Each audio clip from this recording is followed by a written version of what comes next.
Building করছেন আপনি? আমি একটা বিরাট মুসলমান হুজুর, আল্লাহর রহমতে 6 তলা বিল্ডিং করছি।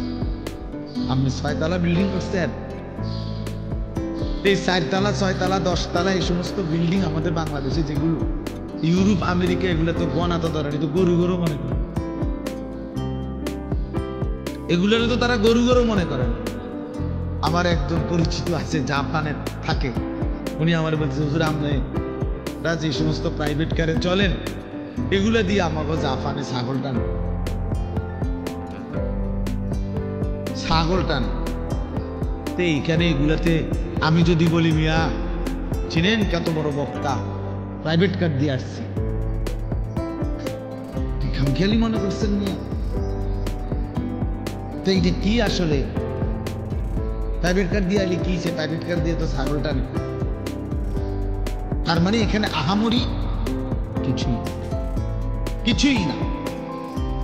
এই জন্য বাপ, মুসলমানের সন্তান আমরা, আমি একজন মুসলমান আজ এত বছর ধরে, অথচ আমি আমার মালিকের কোরআন পড়তে পারি না, আমার মালিকের নামটাই সুন্দর করে নিতে পারি না, আমার রাসূলের শেখানো একটা দোয়া মুখস্থ বলতে পারি না। এর চাইতে দুর্ভাগ্য বদনসিব আর কি হতে পারে? এর চাইতে ফালতু জীবন আর কি?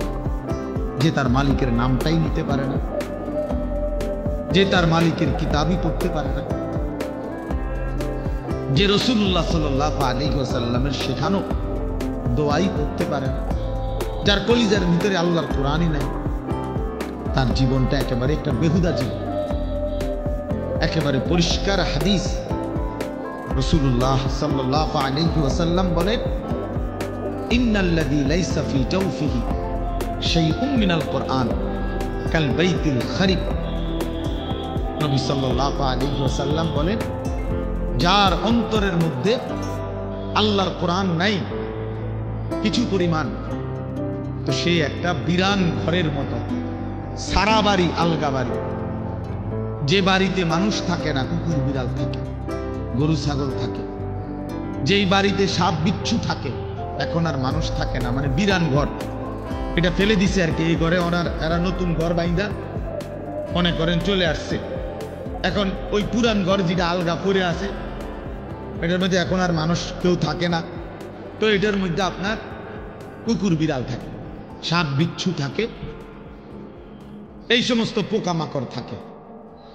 এইটারে কয় বাইতুল খারিব, বিরান ঘর, সারা বাড়ি। আপনারা কি করেন আমি জানি না, আপনাদের অঞ্চলে কি বলে সারা বাড়ি? বুঝছেন তো কথা এটা না? তো সারছে, বুঝলেই। এই সারা বাড়ি রাসূলুল্লাহ সাল্লাল্লাহু আলাইহি সাল্লাম বলেন, যেই দিলে আল্লাহর কোরআন নাই ওইটা গরু ছাগলের ঘর, ওখানে মানুষ থাকে না। সেই দিলে মানুষ থাকে না, জন্তু জানোয়ার থাকে, সাপ বিচ্ছু থাকে, সেই দিলের মধ্যে চতুষ্পদ জন্তু জানোয়ার, মানুষ থাকে। এই জন্য কোরআনুল কারীম বিহীন মানুষ হয় না, কোনো সিস্টেম নেই। সেজদা বিহীন মানুষ হয় না, যার মধ্যে সেজদা নাই হয় মানুষ না। সুজা ও মানুষ, উলাইকা কাল আনআম, সে চতুষ্পদ জন্তু অথবা তার চাইতে নিকৃষ্ট, মানে অথবা তার কোনো পরিচয়ই নেই। চতুষ্পদ জন্তু তো একটা লেভেল হয়েছে, তো গরু ছাগল না, গরু ছাগল বলে কি না কিও না, বোঝেন না আপনি? তো আপনি যদি বলেন যে এ তো গরু ছাগলও না, তো এতে কি না, এতে কিও না, কিচ্ছুই না, কিছুই না। এটা মানুষও না, জানোয়ারও না, প্লাস্টিকও না, হাত প্যানও না, কিচ্ছু ফালতু জিনিস। হ্যাঁ, যে দিল আল্লাহকে নিয়ে ভাবে না, যেই কান আল্লাহর কথা শোনে না, যেই চোখ আল্লাহর কালাম, আল্লাহর ঘর, আল্লাহর কুদরতের চারদিকে নিদর্শন দেখে না, বিশ্বাস করেন ছেলেরা, তোমরাও বিশ্বাস করো, উলাইকা কাল আনআম, আল্লাহ বলছে ওরা শুধুই কেবল জানোয়ার, জানোয়ার, জানোয়ার, এরা জানোয়ার। বাল হুম আদাল, বরং তার চাইতে নিকৃষ্ট।